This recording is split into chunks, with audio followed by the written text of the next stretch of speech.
Welcome to Islah Media. আসসালামু আলাইকুম ওয়া রাহমাতুল্লাহি ওয়া বারাকাতুহু ইন্নাল হামদালিল্লাহ ওয়াস সালাতু ওয়াস সালামু আলা রাসূলিল্লাহ।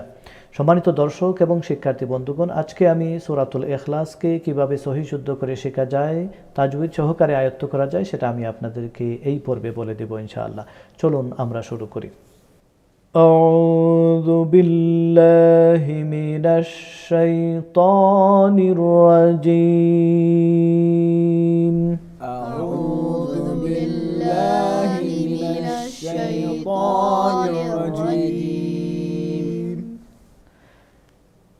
بسم الله الرحمن الرحيم. بسم الله الرحمن الرحيم. قل هو الله أحد. আপনারা আমাকে খুব মন দিয়ে শুনবেন, আমি যখন শেষ করি তখন আপনারা তাদের সাথে পড়ে নেবেন ইনশাআল্লাহ। قل هو الله أحد. قل هو الله أحد. আল্লাহুস সামাদ।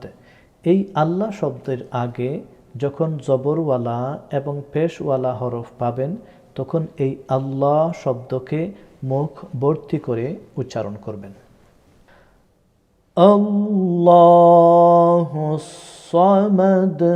আল্লাহুস সামাদ। লাম ইয়ালিদ ওয়ালাম ইউলাদ। ইউলাদ। لم يلد ولم يولد. لم يلد ولم يولد. ولم يكن له كفوا أحد.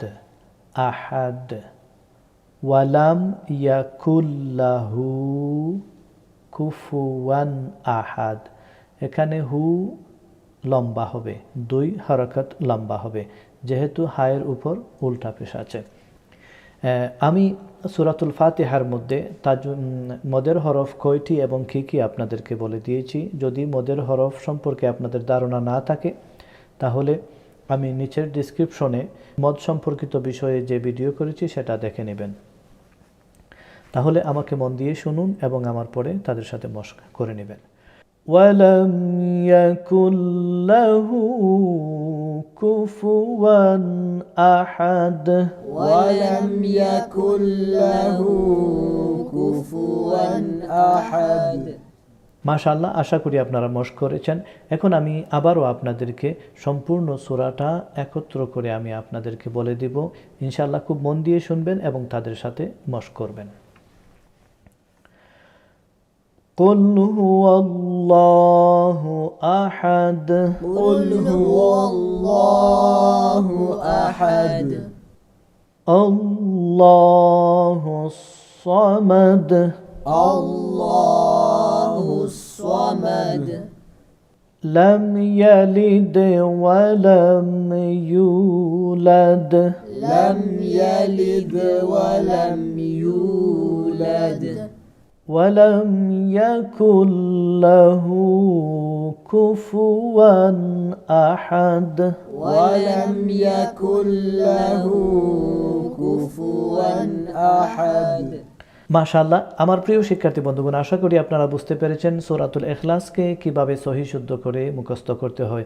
ইনশাআল্লাহ আগামী পর্বে আমি সূরাতুল মাসাদকে কিভাবে অতি সহজে মুখস্থ করা যায় সেটা আমি আপনাদেরকে বলে দিব। সেই পর্ব দেখার আমন্ত্রণ জানিয়ে এখানে শেষ করছি। আপনাদের কাছে যদি এই ভিডিওগুলো ভালো লাগে তাহলে প্রত্যেকের সাথে শেয়ার করবেন। জাযাকুমুল্লাহু খাইর। আসসালামু আলাইকুম ওয়া রাহমাতুল্লাহি ওয়া বারাকাতুহু।